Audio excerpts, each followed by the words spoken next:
This is Sherlock Holmes and the Cursed Mill, written by Barrel Coops. Chapter 1. The Letter from Straoud. London in early October wears a kind of damp grey shawl, soft enough to be mistaken for mist, heavy enough to soak through the soles of your boots. The rain had settled, not as a storm but as a condition, and the windows of Baker Street bore the fingerprints of the morning drizzle, like a child pressing its face to glass. I had returned from my morning errands, umbrella dripping and collar high, to find Holmes seated in an attitude of profound stillness. He was angled in the armchair beside the fire, legs drawn up under him like some great predatory bird waiting for a flicker in the grass. The Persian slipper, repository of his tobacco, lay overturned on the carpet, its contents scattered beside the Times, folded untouched. His pipe smouldered in the ashtray. And yet it was not the disorder of the room that struck me, but the unnatural quiet of the man himself. When Sherlock Holmes sat in silence, the atmosphere thickened. "You've not eaten," I remarked, removing my wet overcoat and hanging it beside the hearth. "Nor have I thought of it," he replied. "You were gone nearly an hour and 12 minutes. I stopped by the grocer's as well. Clearly, the cheese in your pocket has betrayed you." I rolled my eyes, pulling the wrapped wedge from my coat. "One day I shall carry a mouse with me to confound you." Holmes smiled faintly, but his gaze never left the fire.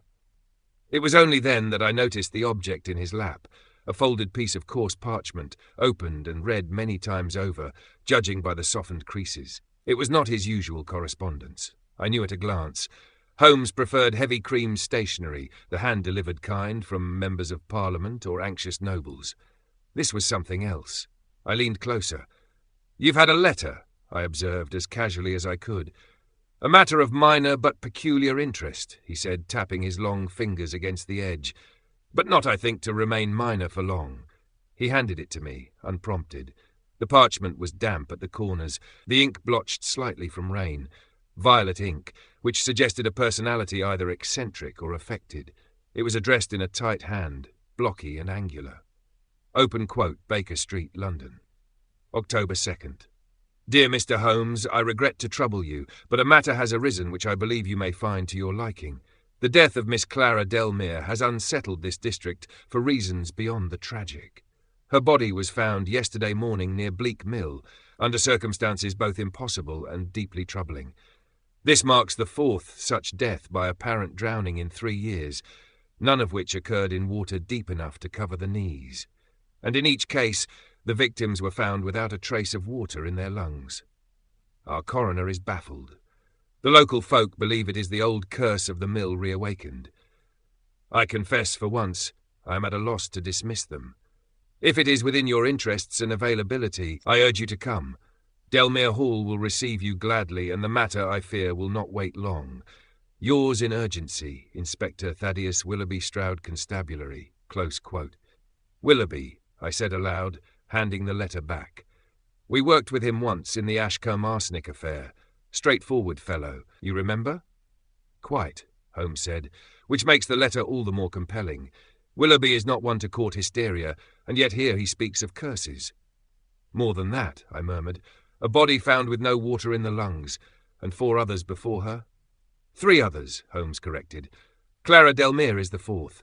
She was an heiress, daughter of Colonel Elias Delmare, retired cavalry, decorated in Afghanistan, widowed 10 years, some land, some fortune. The Delmare name carries weight in Gloucestershire, and notoriety travels more swiftly than title.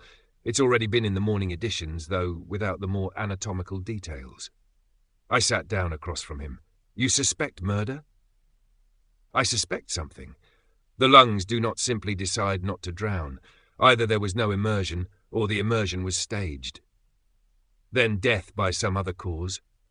"Perhaps, but that would require a murderer intelligent enough to fool a coroner, yet superstitious enough to cloak the crime in folk tales.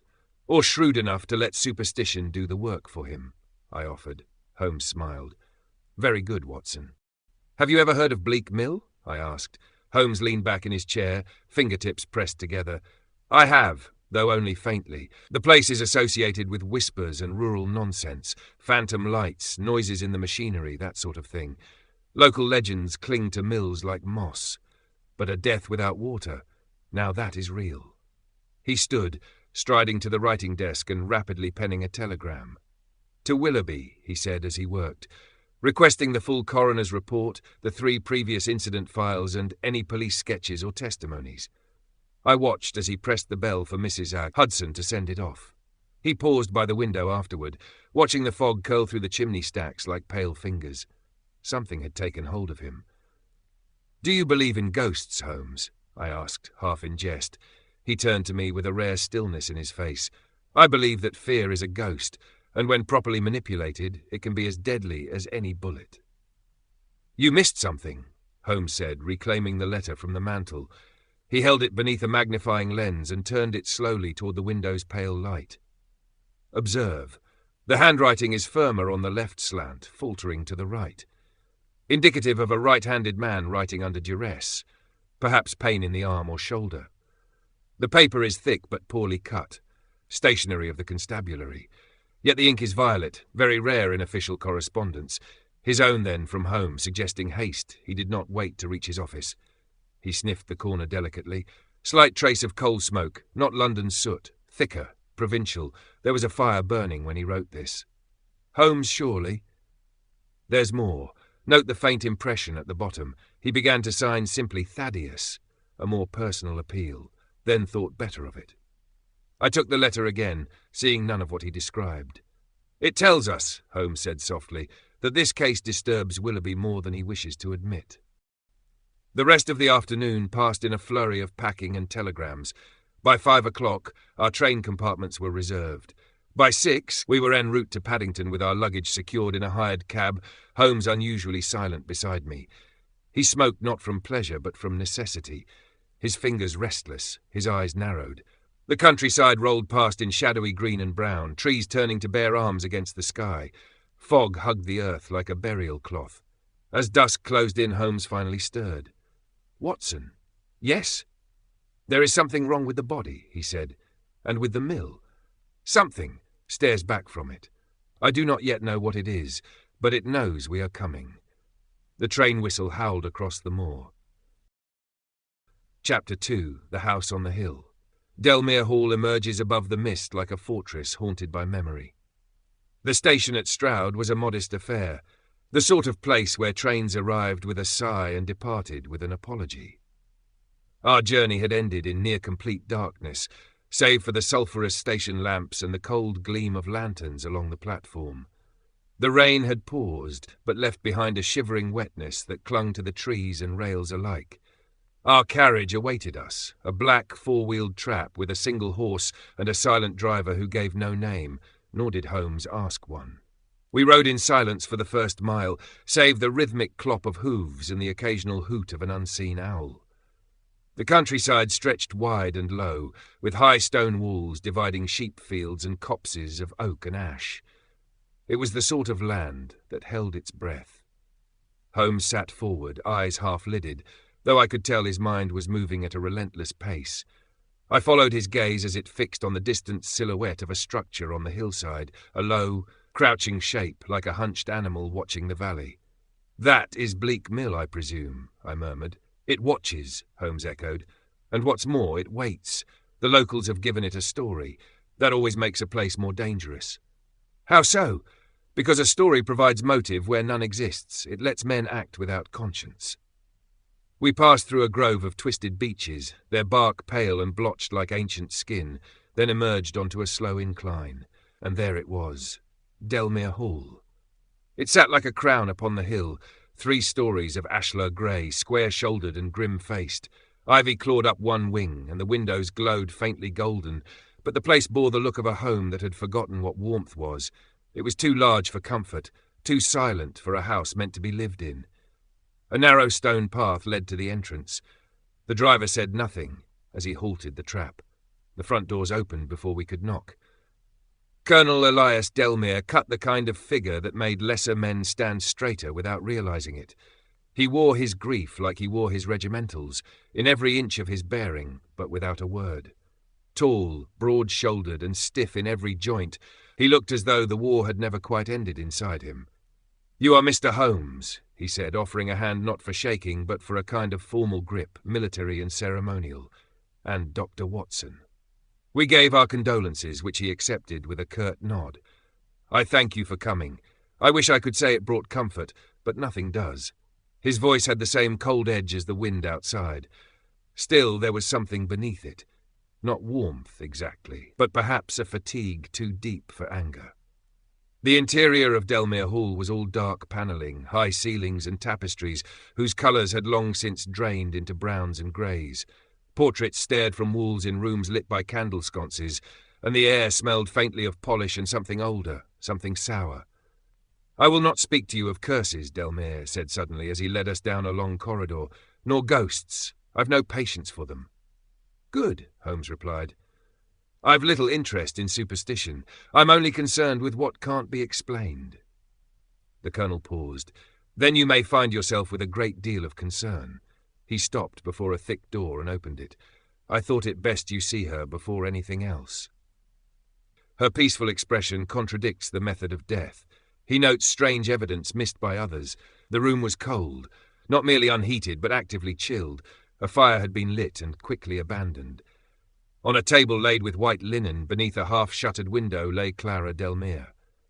She was beautiful, even in death. The sort of beauty that photographs try to recreate and fail.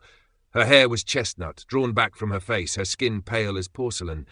Her hands were folded neatly over her breast, and her mouth was slightly parted, not gasping, not contorted. Merely parted, as if about to speak. Holmes approached slowly, almost reverently.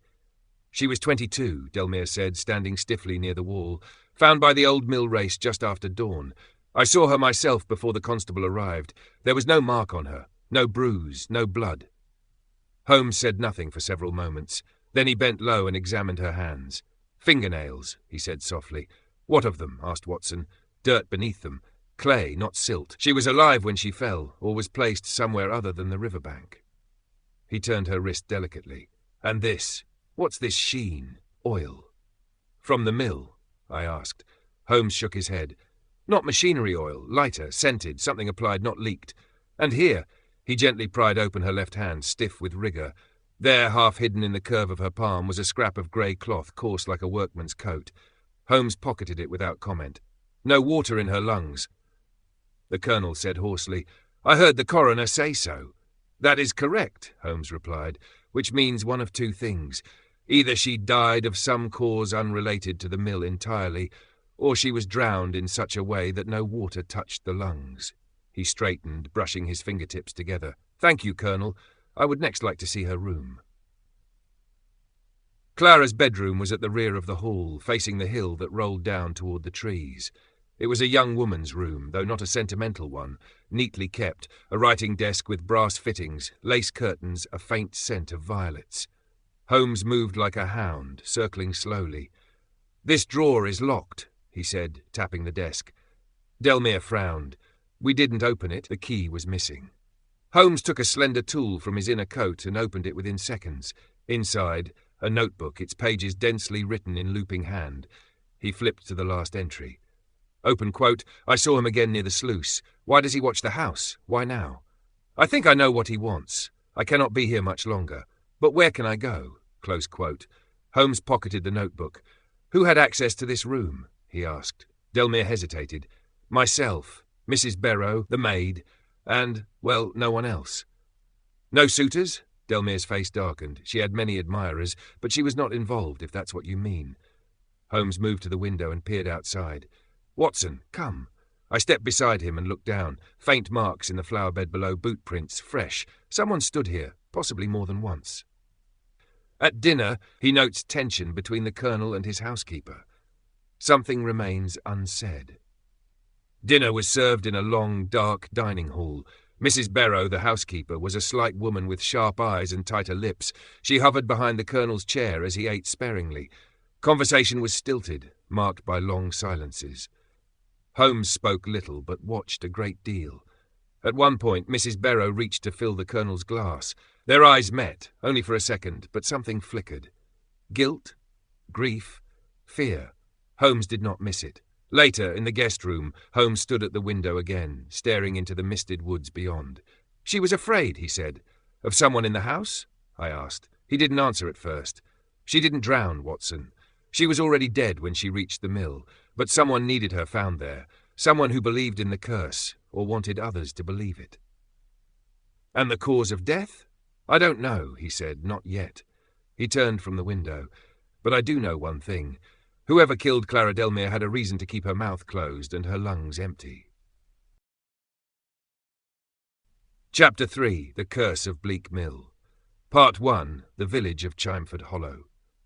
The morning air was thick with mist, making each branch, gatepost and milestone loom suddenly from the whiteness, as if conjured. Holmes walked ahead at a pace just short of urgent, hands clasped behind his back, head bowed against the wind.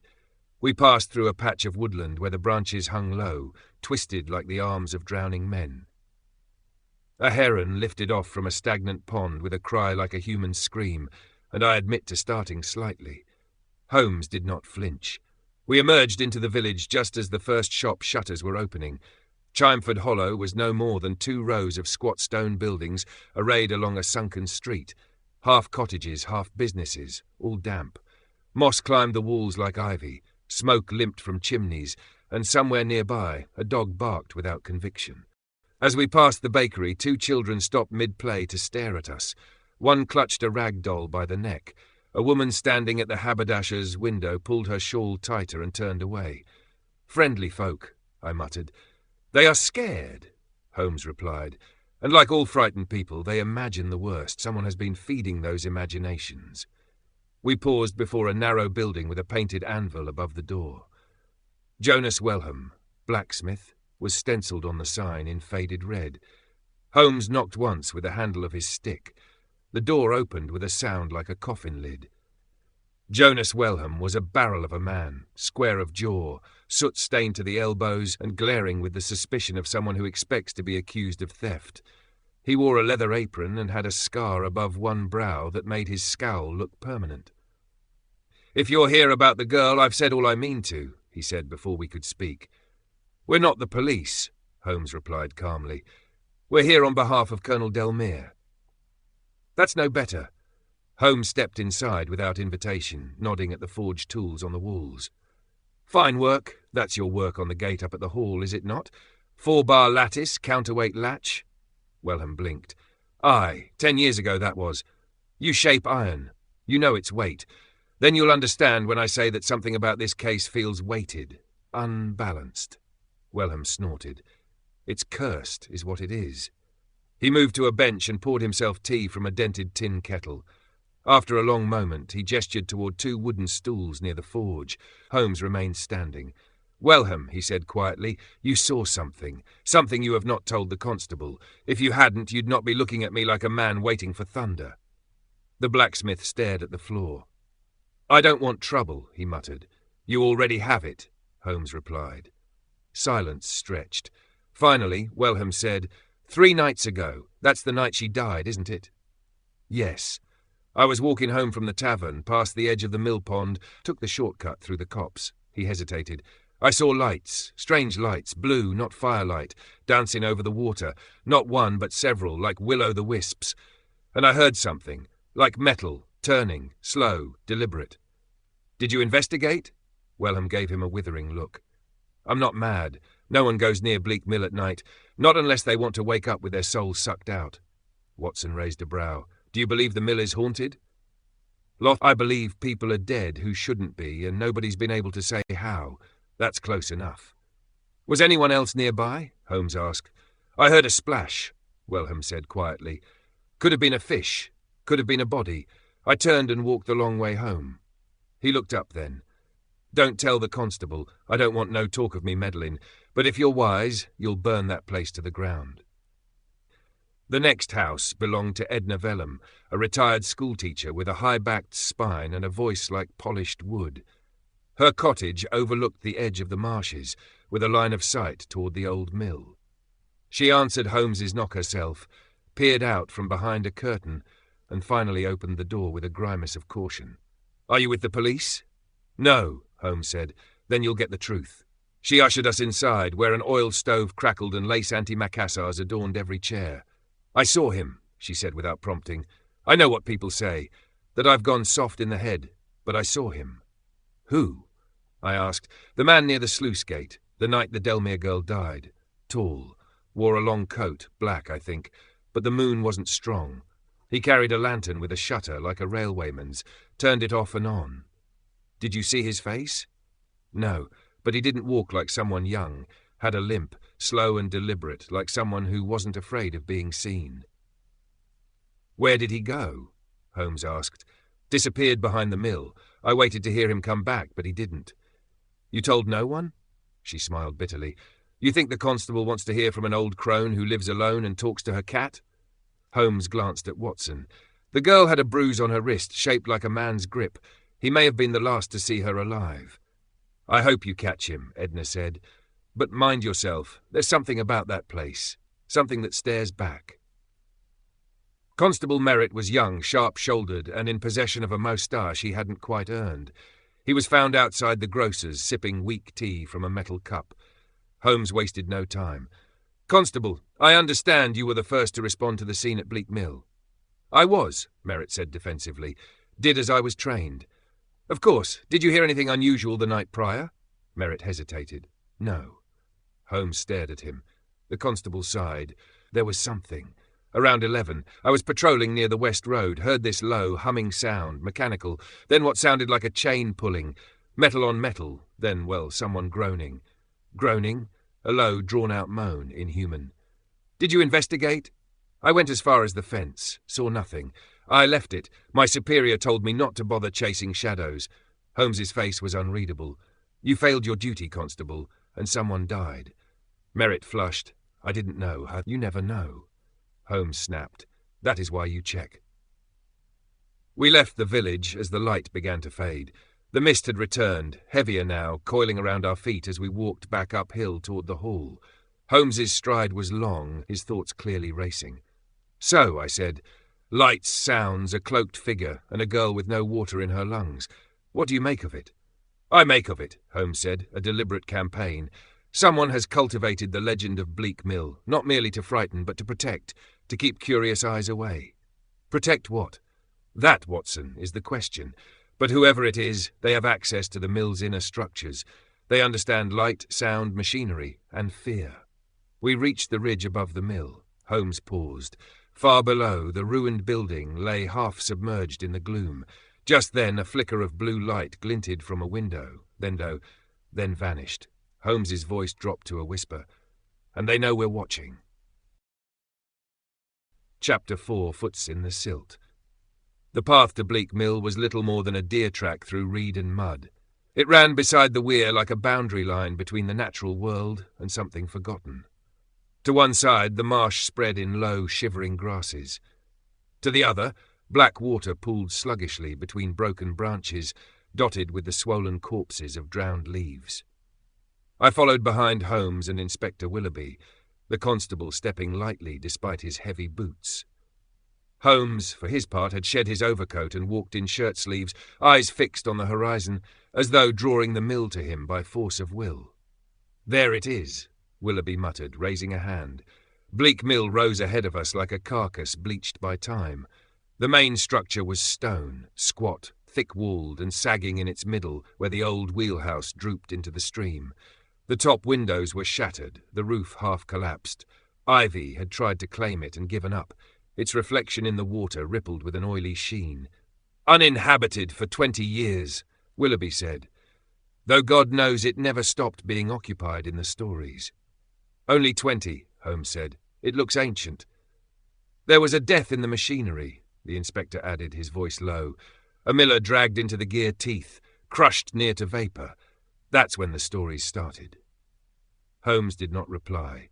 He stepped to the edge of the path and crouched by the waterline. I moved closer and looked over his shoulder. There, pressed into the soft silt beside the sluice gate, were the marks of bare feet, fresh. One print dragged at the heel, as though the walker limped. Another was planted firmly, the arch clearly defined, too large to be a woman's, and too recent to be a ghost's. The interior of the mill was a hollowed skeleton of wood and rust. Light filtered through broken boards above, painting stripes across the wet floor. The wheel mechanism, once mighty, now lay cracked and still, with its iron teeth bared like a ruined jaw. It smelled of mildew, wet stone, and something acrid beneath that, oil perhaps, or mould made bitter with time. Willoughby hesitated in the doorway. "Are you sure this is safe?" "Nothing is safe," Holmes said, "but everything is information." He moved across the floor slowly, testing each board with his cane before shifting his weight. Water dripped steadily from a ceiling beam and echoed with an irregular rhythm. Watson and I followed carefully, the light from our lantern catching the edges of warped machinery. A broken grain chute, its maw gaping, chains suspended from the rafters like the ribs of some mechanical beast. Wooden platforms dangled askew above the main chamber, as though torn down by unseen hands. "The mill should be dead," Holmes said, "but parts of it are not." "What do you mean?" asked Willoughby. "Look here." Holmes pointed to a gear, partially buried in moss and rot, yet recently cleaned at the teeth. "Someone maintains this. Not completely, not with care, but with purpose." Willoughby glanced around uneasily. I could not shake the sense that something else was in the mill with us. Not visible, but present, as if the building had lungs and had just taken a slow, patient breath. We descended to the lower level via a warped stairwell. The steps moaned beneath us but held. The air here was colder. The walls glistened faintly with condensation, and a pale fungus clung to the corners like bruises on skin. Holmes led us to a chamber adjacent to the sluice gate. Water flowed sluggishly beyond a cracked wooden barrier, its surface dappled with green scum. The floor here was slick with silt, but the mud held shape, and in it the story was written. "Look," Holmes said, pointing. "Footprints. Clearer now. More distinct. One set barefoot, broad and heavy, with a distinctive limp, left foot dragging slightly. The other booted, fainter, overlapping, suggesting at least two individuals had been in the room, possibly at different times. Then Holmes crouched suddenly. Blood. It was just a smear on a broken plank, a dried rust-red curve barely visible. I stepped beside him. Could it be Clara's? Or someone else's, Holmes said softly. He tapped the floor 3 times with his cane. A hollow sound echoed beneath. Willoughby knelt. "There's something below." Holmes reached into his coat, withdrew a flat metal tool, and wedged it into the gap. With a hard pull, the board cracked upward. Beneath, a recessed hatch bolted from our side. Holmes unbolted the hatch and opened it carefully. Cold air exhaled from the darkness below, sharp, metallic, with a hint of stagnant rot. He lit a lantern, then descended without hesitation. I followed reluctantly, each rung of the ladder slick with damp. Willoughby came last, grumbling under his breath. The tunnel beneath the mill was barely tall enough to stand in. The walls were stone, old, damp and lichen-covered. Narrow shelves had been carved into the sides, and on them lay scraps of food, an empty tin of kerosene, a tattered wool blanket, and a pair of rotted boots. "Someone has been living down here," I said, trying to ignore the closeness of the air. Holmes held the lantern higher. Not just living, working. He led us deeper until we reached a cramped alcove. Here, a rusted lever was bolted to the wall, connected to a narrow system of gears that disappeared up into the ceiling. Holmes examined it carefully. "This controls the sluice gate, but not from the surface. A second mechanism installed secretly. Someone could open or close the flow of water without being seen." "And the lights?" I asked. Holmes pointed to a shuttered oil lamp fitted with blue-tinted glass. "Lantern signals, reflected in the water, seen from the village, a theatrical illusion designed to frighten, a language even, perhaps a warning." Willoughby frowned. "Who would go to all this trouble?" Holmes gave a rare cold smile. "Someone who needs the mill to remain haunted." We climbed back up into the main floor, our boots trailing mud and rot. Holmes paused by the shattered gear assembly, lost in thought. Willoughby shook his head. "I thought we were dealing with a murderer, not a hermit engineer." Holmes raised a hand. "Listen." We froze. And then we heard it. A moan, low, tremulous and rising in pitch, vibrated through the floorboards. It sounded like it came from the walls themselves, mechanical. But not entirely. There was something human in its cadence, as if the building itself was trying to speak. Willoughby swore. I drew my revolver. Holmes turned slowly. "Watson," he whispered, "we are not alone here." And then a scraping sound, faint but distinct, from the far end of the hall. Someone was still inside the mill. Chapter 5. The Secret Mechanism. The sun was bright when we returned to Bleak Mill, though it did little to ease the air. The building stood in its usual skeletal slump, but in the morning light it seemed to glare at us, less ghostly, perhaps, and more resentful. Holmes had risen early and eaten little. He packed a small leather satchel with tools and instruments from his portable kit, including calipers, a jeweller's loop, and a roll of measuring string. I recognized this as the behaviour of a man preparing for surgery. Inspector Willoughby met us at the south edge of the wood, visibly reluctant. "Whatever's in that mill," he said, adjusting his gloves, "it didn't moan last night." "Even ghosts sleep eventually," Holmes said dryly. "Come, gentlemen, let us peel back its ribs." Inside, the air had grown no less stagnant. Holmes moved quickly and without hesitation, heading straight for the central gear assembly. He knelt beside it and began inspecting the wheel teeth with his loop. "Note the corrosion pattern," he murmured. "These teeth are almost uniformly rusted, except here, along this lower arc." Watson and I leaned in. Indeed, 6 of the teeth, roughly aligned with the central axle, showed signs of recent wear. The rust had been rubbed away. A thin trail of black grease had pooled beneath the gear, a stark contrast to the dry dust that covered everything else. "Someone has turned this mechanism within the last month," Holmes said.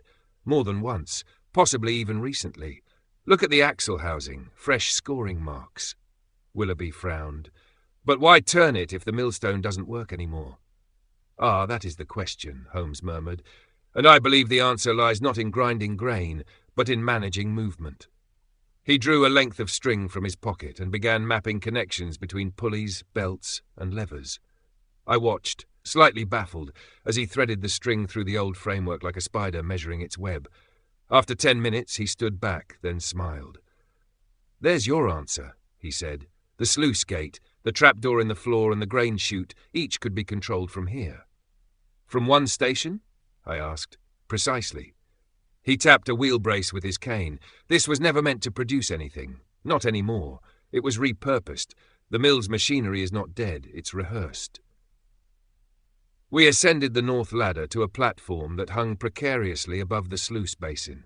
From there, an ancient grain chute jutted toward a half-collapsed storage bin. The wood was spongy with rot, but Holmes treaded lightly, his eyes flicking between hinges and pulleys. "Watson," he said, "hold the lantern here." He reached into the chute's mouth and traced the inner edge with his gloved fingers. "See this bevel?" he said. "Worn more than the rest. The chute's been used to move something heavier than grain. Look, these rope burns on the supporting beam.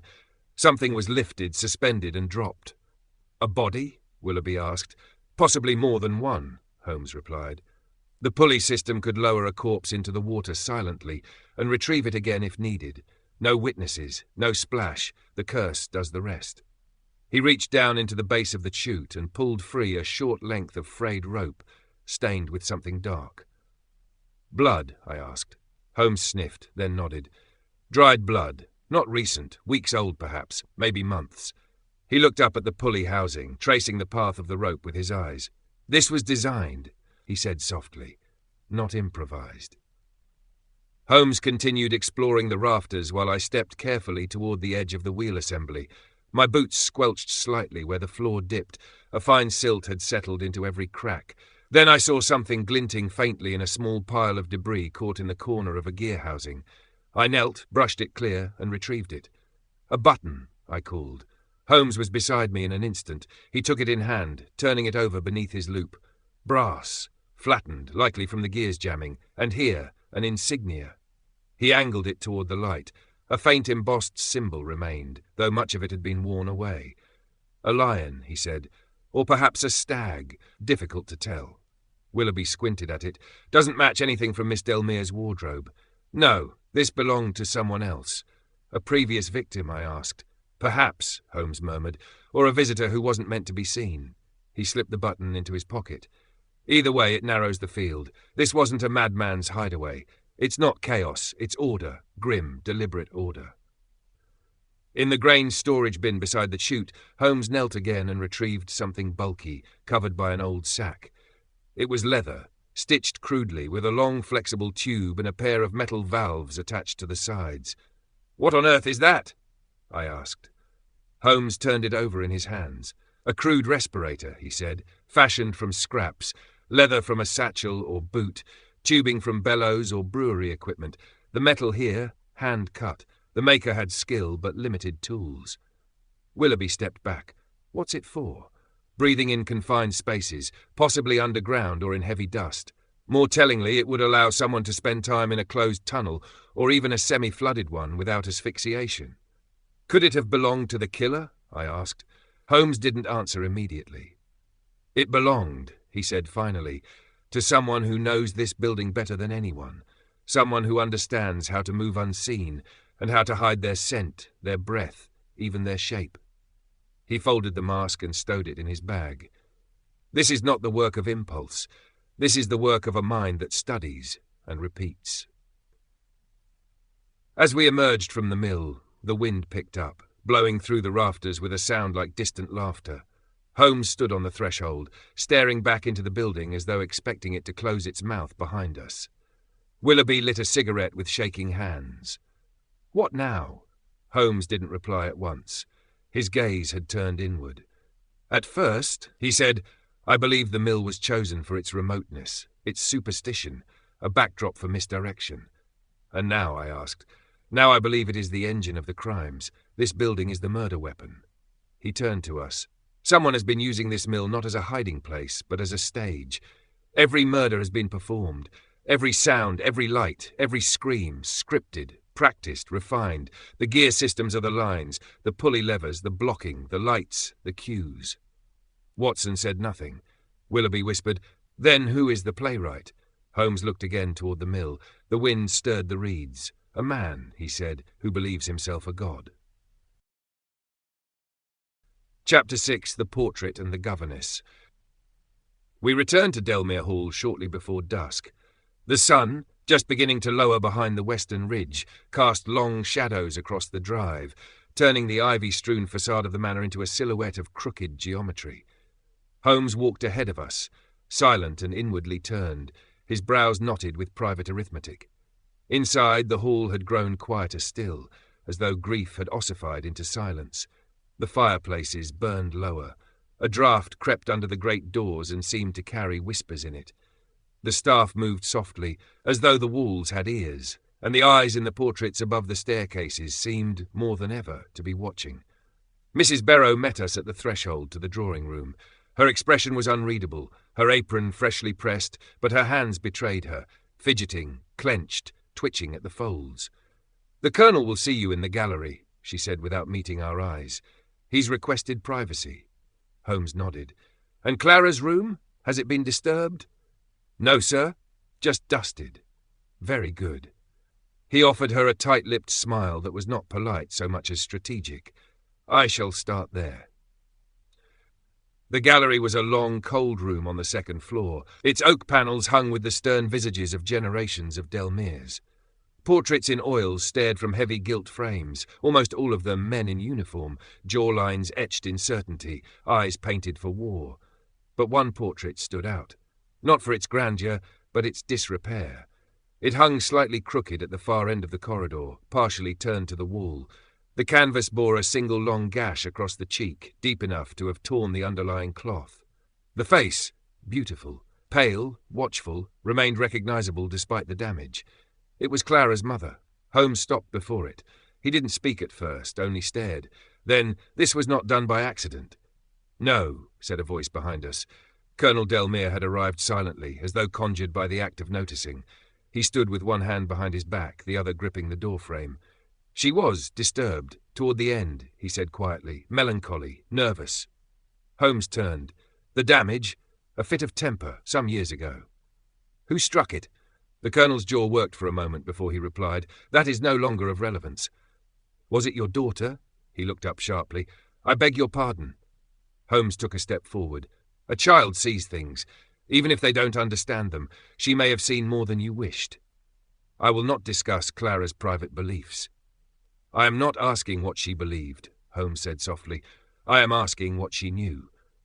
Delmare's eyes narrowed. "This is not a courtroom, Mr. Holmes." "No," Holmes agreed, "but it may soon become one." The silence that followed was long, brittle. Then the Colonel turned and walked away. We returned to Clara's room, where the late afternoon light slanted across the vanity and caught dust in its golden beam. Holmes stood still for several minutes, simply observing. Then he turned to me. "She kept her room like a soldier," he said, "but there's something missing. Do you see it?" I looked around. Bed, shelves, writing desk, wardrobe, mirror, embroidery stand, a modest collection of novels. All seemed in place. Then I saw it. "There are no photographs," I said. "Exactly." He crossed to the dresser and opened each drawer methodically, all neatly folded, nothing out of place. Then he turned to Mrs. Barrow, who had appeared in the doorway, quiet as ever. "Mrs. Barrow, may I ask about Agatha Vane?" The housekeeper flinched. "Aye, she was dismissed, sir, long ago." "For what reason?" "That is not for me to say." Holmes stepped closer. "Then say only what you know. Did Clara stay in touch with her?" Barrow's lips went thin. "If she did, it was not under this roof." Holmes studied her face. "She was dismissed suddenly. Am I correct?" Barrow hesitated. "Yes." "Did Clara know why?" "She was a child," Barrow whispered, "but she asked questions, too many." "And you? Do you know where Miss Vane is now?" "No one does." Holmes tilted his head. "Someone does." Barrow's hands gripped her apron. "She should not have come back," she said, and turned away. Holmes returned to Clara's writing desk, examining it with new precision. He ran his fingers along the side walls of the central drawer, then paused. With a faint click, he lifted a false bottom, revealing a hidden recess. Inside lay a bundle of folded papers, tied with a strip of blue ribbon. Holmes removed them gently. The handwriting was elegant, feminine, each letter unsigned. But the tone, protective, urgent, at times desperate, spoke of personal knowledge and deep emotional investment. Holmes read the top one aloud. Open quote, "You must stop going to the mill. It is not a place of answers, but a graveyard of them. Don't trust the story you were told. The truth lies between the floors, the walls, beneath the sound of water." Close quote. He unfolded another. Open quote, "He won't speak it, but he knows. The Colonel fears the truth more than the curse. Your birthright was not forged in marriage, Clara. It was hidden, buried like the others." Close quote. Watson glanced at Holmes. "These were from Agatha?" "Almost certainly," Holmes said. "She wrote to Clara in secret. The child likely found her again after she came of age."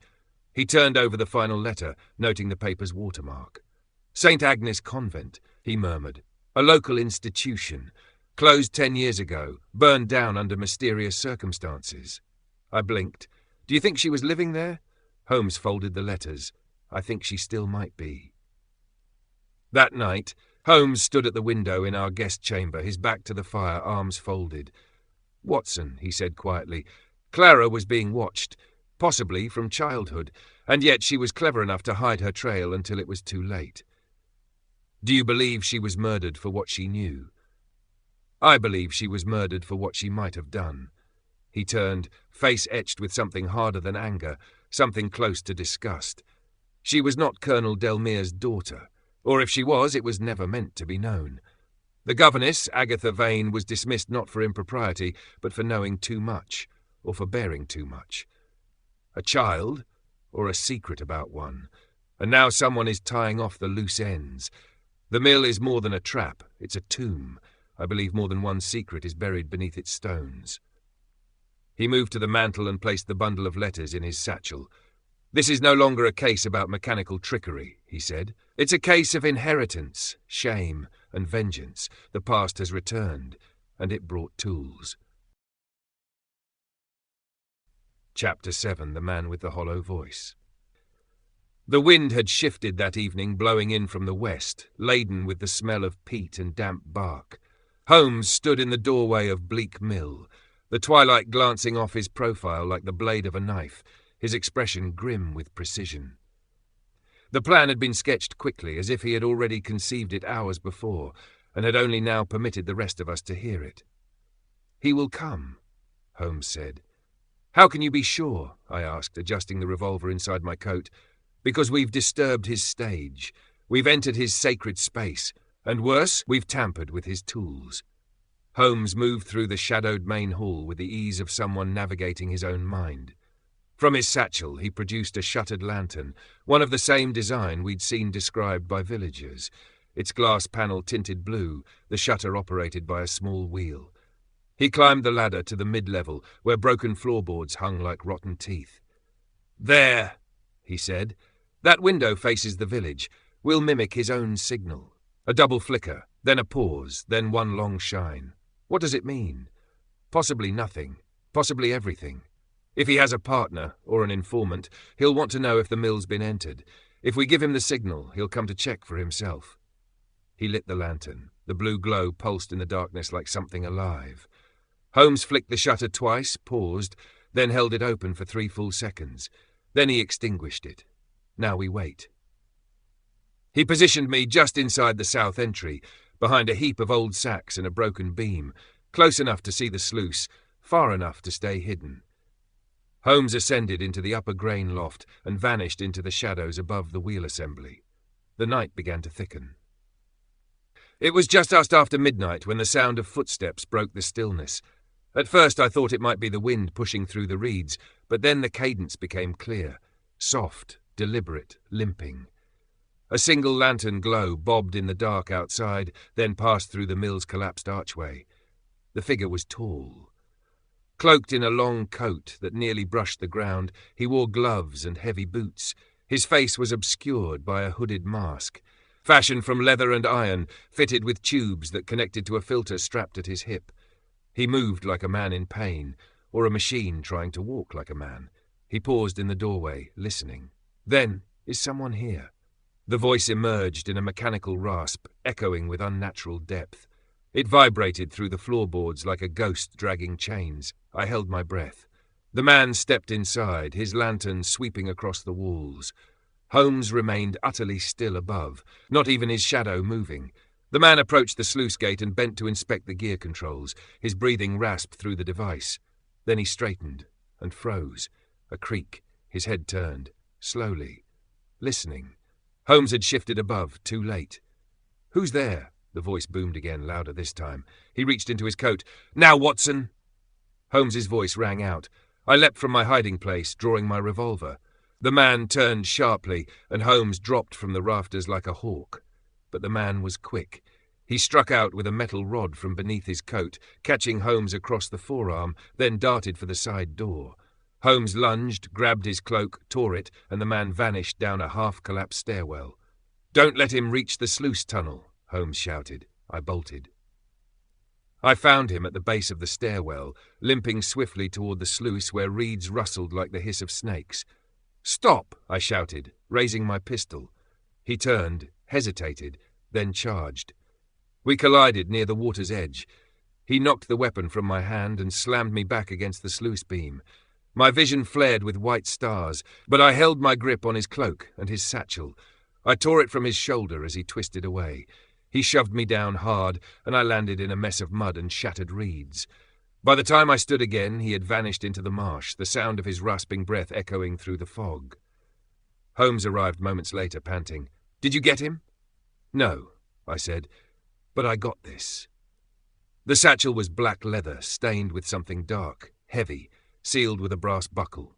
Holmes knelt beside me and opened it. Inside the satchel, wrapped in oilcloth, were a bundle of legal papers, forged deeds and land claims bearing multiple aliases, 2 vials of chloroform, 1 empty, a small notebook filled with diagrams, the mill's gears, hidden tunnels, trapdoors, and sluice mechanics, and, at the very bottom, a letter half-burned, addressed in fine handwriting. Holmes retrieved the letter and read the remaining lines aloud. Open quote. "Clara, if you're reading this, then I failed. He's watching the house. He knows you've seen the ledger. Don't go back to the mill until I send the signal. I'm sorry I waited too long." Close quote. The signature was gone, burned away. Holmes stared at the page for a long moment, then tucked it carefully into his coat. "Whoever he is," I said, "he's part engineer, part actor, and part lunatic." "No," Holmes replied softly, "not a lunatic, a man with a plan, and a very old grievance." We returned to Delmare Hall as dawn broke over the trees. Holmes said little, but his face grew darker with each step. At the hall, he requested the estate's old employment ledgers and sat in the study for hours, poring over names. Then, "Here." He tapped the page. "Victor Tresham, steward, employed for 17 years, dismissed after Clara's mother passed away. No criminal record, no mention since." Willoughby frowned. Tresham? That name rings. Wait, there was a scuffle in the village 2 years ago. A tramp with that name tried to claim land near the mill, said it was his by right. We thought him mad. Holmes stood slowly. He was Clara's mother's confidant, possibly her lover, possibly more. He may even be Clara's real father. Now he's come to take back what he believes was stolen, and he's buried his past in a building he alone understands. He turned toward me. He's not finished, and if I'm right, he's planned one final performance. Chapter 8, The Mill Pond Revelation. The coroner's office in Straoud was tucked behind the town hall, a cramped, wood-panelled room lined with ledgers and sealed cabinets, lit by a single skylight that made the space seem perpetually dim, even at noon. The coroner himself, Dr. Ernest Lenton, was a narrow man in both build and disposition. He wore a pince-nez he seemed afraid to adjust and blinked at Holmes as though expecting to be bitten. "Mr. Holmes," he said, offering a limp hand that Holmes did not take, "I'm told you've taken an interest in the Delmare matter." Holmes seated himself across from the man and set a small sheaf of papers on the desk. He said nothing at first, only looked at the coroner in silence until the silence began to eat into the air like acid. "Then you signed off on Clara Delmare's autopsy, declaring her cause of death to be drowning." "Yes, as I observed. The body was. You observed no water in the lungs. Well, not in the traditional. No froth in the airways, no fluid in the stomach, yet you concluded drowning. Why?" Dr. Lenton glanced around the room, as if help might materialize from the filing cabinets. "The Delmare family is well respected, I thought." "You feared," Holmes corrected. Lenton swallowed. "There were marks, yes, subtle ones, on her wrists, a faint bruise along the side of her jaw. I recorded them, but not in the public document." "Why?" "Because I've been here long enough to know what happens when a local man accuses a Delmare of anything." Holmes rose, slow and cold. "Then allow me to state clearly what you feared to record. Clara Delmare was not drowned. She was asphyxiated, bound and suffocated. The water was a stage, and you, Dr. Lenton, helped dress the scene." "I didn't want to." Holmes turned and left, the door swinging shut behind him like the final stroke of a verdict. The rain had returned by the time we arrived at Delmare Hall. The wind clawed at the high windows, and the trees along the hill bowed like penitents in a storm. Holmes moved quickly through the entry hall, up the stairs, and back into Clara's room without pause. This time, he focused on her wardrobe trunk, a heavy cedar chest near the bed. He removed the dresses inside carefully, then pressed a hand along the lining. A soft click. The false wall slid aside to reveal a hidden compartment no larger than a drawer. Inside was a leather-bound ledger, worn, well-thumbed, stuffed with clippings and handwritten notes. Holmes opened it on the desk. Clara had been conducting research, intensely, obsessively. Newspaper clippings about land seizures, estate inheritance laws, and scandalous births. Notes on Victor Tresham's employment, maps of the Delmare estate with Bleak Mill circled in red, and in the margin of one page underlined twice, open quote, "He isn't my father," close quote. Watson leaned over my shoulder. "She knew," I whispered. "She suspected," Holmes said, "and she was gathering proof." He flipped to the last entry. Open quote, "I know who she was. I think she tried to protect me, but I have to see the room. The real one, below the mill." Close quote. Holmes closed the book. "She found it, and she died for it." We returned to the mill in silence, the wind now howling through the timbers like a warning. Holmes carried a rope, a lantern, and a small crowbar. He led us back down the narrow tunnel beneath the sluice gate, then paused at a sealed stone panel barely visible behind a wall of rotted grain sacks. With a grunt, he pried it open. Beyond was a dry cistern, once part of the mill's water filtration system. It was nearly 5 feet deep, its stonework black with age. At the far end stood a metal door, a rounded iron hatch sealed with a rusted crank. Holmes turned it. The door groaned open. Inside, a small circular chamber, no more than 7 feet across. Its walls were lined with iron panels. A drain at the centre had been sealed with wax and cloth. The air was dead. Watson stepped back. God in heaven. The room bore scratches along the wall, shallow but frantic. There were scuff marks near the door's edges, and embedded in the stone was a small metal fixture, an air valve welded shut. Holmes knelt. "She was brought here. Drugged, likely with chloroform, locked in. The oxygen depletes. She panics, suffocates. No bruises, no water, no scream. He stood. Then the valve is opened. The chamber is aired. She is posed, dressed, her corpse carried to the sluice. The curse does the rest. Part 4. The diary without pages.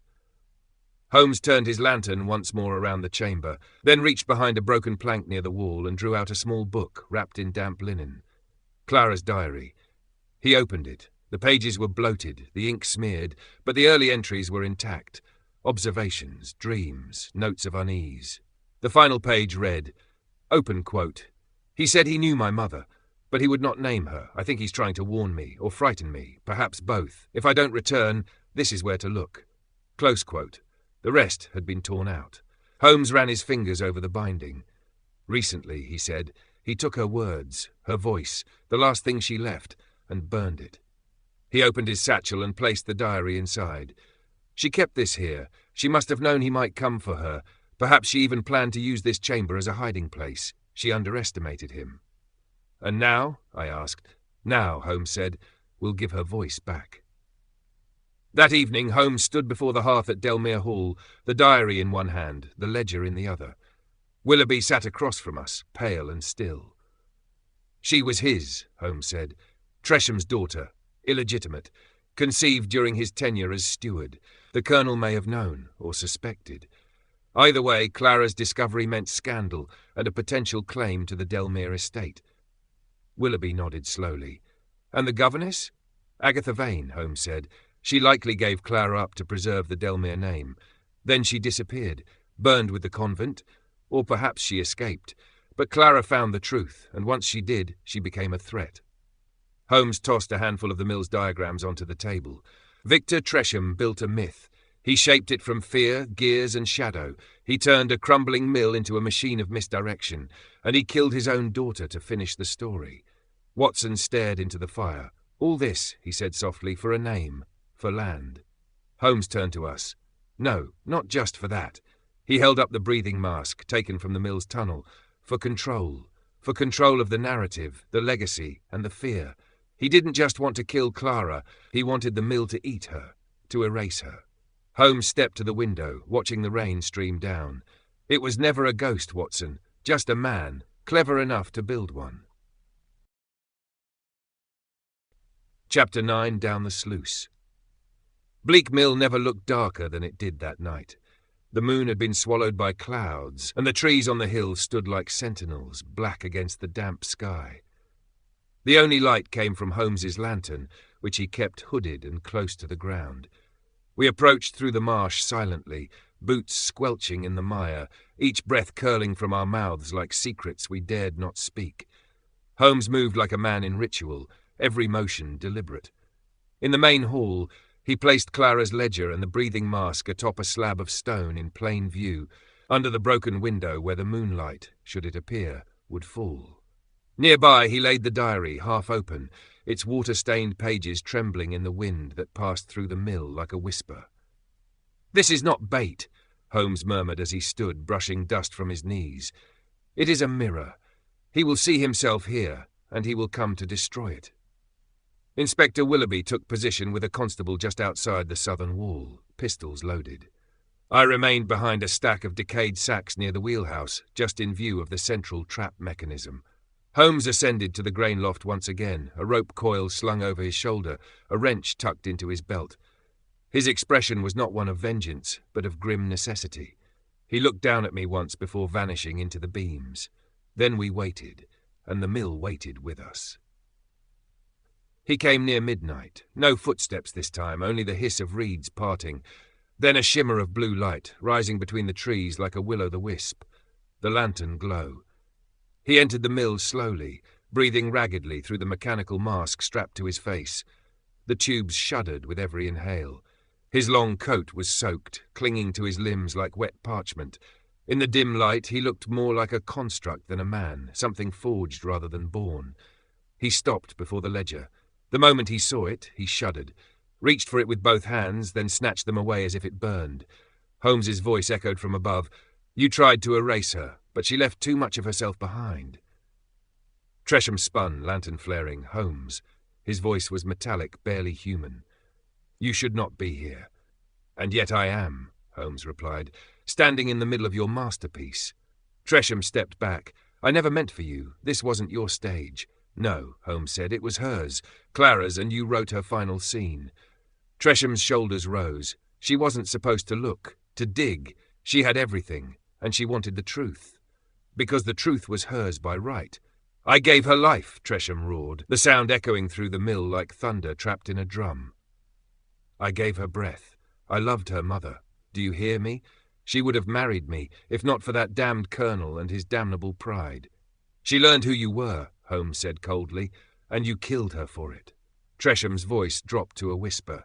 "No, I freed her, before they could throw her away like they threw me." Then he moved to the mechanism. He lunged toward the crank arm hidden behind the central gear. The old chains groaned. A hatch began to rise near the sluice, the tunnel to the marsh, his escape route. But then, a sudden snap, a recoil, and the hatch froze halfway. Tresham froze too.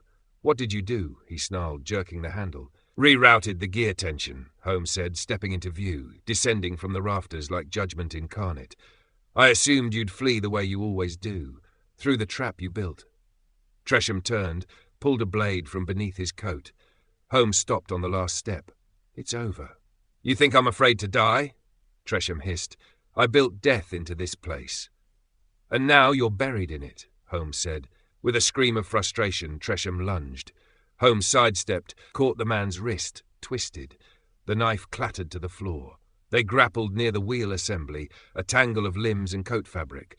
Then Holmes swept his leg and drove Tresham backward into the wall. Tresham slumped, defeated. Willoughby burst through the door a moment later, revolver raised, the constable close behind. Holmes stepped back, panting, his arm bleeding slightly. "He's yours," he said. Tresham didn't resist. He looked at none of us. As Willoughby drew near, Holmes reached forward and removed the mask. What was revealed was not a monster, not a ghost, a man. His face was lined, worn by weather and years. His eyes, pale grey, held nothing but exhaustion, and something else, grief twisted into obsession. "Victor Tresham," Willoughby said grimly, "you're under arrest for the murder of Clara Delmare." Tresham gave a thin, brittle smile. "She looked like her mother," he said. "Too much. It wasn't fair. She carried her face but none of her chains. I was trying to preserve something." Holmes said nothing. As they led him away, Tresham turned over his shoulder and said, "I gave her a better death than the world would have." We remained behind as the sun began to rise. Holmes walked slowly through the mill, from gear to gear, beam to beam. He passed the rope pulleys, the false panels, the grated floor. He descended the stairwell one last time and stood before the iron hatch that led to the suffocation chamber. He opened it, looked in, then closed it again. Click. The latch slid shut. Holmes stood a moment longer, hand on the door. Then he turned and climbed the stairs. Outside, he stood beside me in the dawn breeze, watching the mist drift across the pond. I said, "It's over." Holmes replied, "No, Watson. The ghost is gone, but the machine remains." Chapter 10. The Water and the Flame. The morning after Tresham's arrest broke with no ceremony. The clouds over Gloucestershire hung low and unmoved, casting the fields in hues of lead. We packed our cases in silence. There was no sense of triumph, only the exhausted pause that follows the extinguishing of something poisonous. We passed through the great hall of Delmare for the final time, our footsteps muffled by rugs older than either of us. No servants stirred. Colonel Elias Delmare did not come to see us off. It was Mrs. Barrow who stood at the threshold. Her hands were clasped before her apron, the corners of her mouth drawn tight, as though something inside her had either broken or been sealed. She was good, she said simply. Holmes inclined his head. Then we stepped outside into the grey morning, and the doors of Delmare Hall closed behind us like the lid of a coffin. We boarded the early train at Straoud, our compartment empty but for a sleeping curate and the rhythmic clatter of wheels. Holmes smoked in silence, the blue-grey ribbon of it curling toward the ceiling and catching the occasional glint of morning light. He did not look out the window. I did. The countryside rolled past, trees and stone walls and long fields littered with blackbirds. It should have looked peaceful, Instead, it seemed flattened, stripped of colour. A stage after the curtain has fallen. "She was clever," I said at length. Holmes said nothing. "She left a trail for us, even while being hunted. She didn't trust the colonel or the house or the stories, but she trusted that someone might follow." Still no reply. Finally, I turned to him. "Did we give her justice?" Holmes removed his pipe, stared into it for a moment, then said quietly, "There are ghosts we invent, and ghosts we inherit. Sometimes we bury neither." He did not speak again for the remainder of the journey. 3 days after our return to Baker Street, a thick envelope arrived, sealed with wax and stamped with the crest of the Gloucestershire Constabulary. Holmes opened it without comment. Inside was the final report from Inspector Willoughby. Tresham had offered only fragments during his interrogation. He confirmed his affair with Clara's mother. He admitted forging the documents found in the satchel and constructing the suffocation chamber beneath the mill. He did not speak her name. According to the inspector, Tresham maintained that Clara's death was an act of restoration. He called the mill his inheritance by fire and stone. He believed the estate owed him, not in money, but in recognition. The Delmare family made no public statement. The mill, under order of the council, was scheduled for demolition. The machinery would be dismantled, the foundation sealed. No one opposed it. Holmes read the letter once, folded it precisely, and dropped it into the fire. A week later, Clara Delmare was buried in a narrow chapel yard on the northern slope of the valley. The Delmare family plot had space enough, but her stone was placed apart, near a twisted yew tree that seemed always caught in wind. There was no sermon, no procession. Holmes and I stood near the back, apart from the staff of the hall and a single solicitor. Holmes carried something wrapped in oilskin beneath his coat. When the others had gone, he stepped forward and knelt by the freshly turned earth. He placed the bundle, Clara's diary, at the base of the stone, wrapped tight against weather and time. "She was never given the chance to finish her story," he said, "so we'll let her keep it." I watched as he stood again. No flowers, only words. It rained again the night we returned to Baker Street. London's familiar rhythm crept back around us, carriages, footsteps, the rattle of railings, and the quiet lives of strangers behind fogged windows. It all resumed as if the mill had never existed. Holmes sat by the fire, not with his violin, not with tobacco, just stillness. The flames cast moving shapes across his face, and I saw, just for a moment, a flicker of something haunted. Not fear, not grief, recognition. "The world," he said suddenly, "is full of people trying to rewrite themselves. The clever ones use lies. The dangerous ones use machines." He leaned forward, warming his hands. "We chase the illusion to find the engineer, but sometimes the engineer is just another ghost." Outside, the rain rattled against the panes. The fire crackled softly, and Bleak Mill, at last, was quiet. This was Sherlock Holmes and the Cursed Mill, written by Beryl Coops. I hope you enjoyed my short story. Please hit the subscribe button so you don't miss the next one. I have written over 500 short stories over the years under many pen names. I will be updating these and recording them under the Beryl Coops name. I will be listing them on YouTube as fast as we can get them recorded. They will include historical drama, humor, adventure, romance, period drama, mystery, thriller, war stories, spy stories, revenge, horror, psychological horror, dystopian, disaster, children's stories, love stories, and more. Too many to name. Something for everyone. If you enjoyed this story, please give it a thumbs up. It helps others find my channel. Until next time, thank you for listening to the end.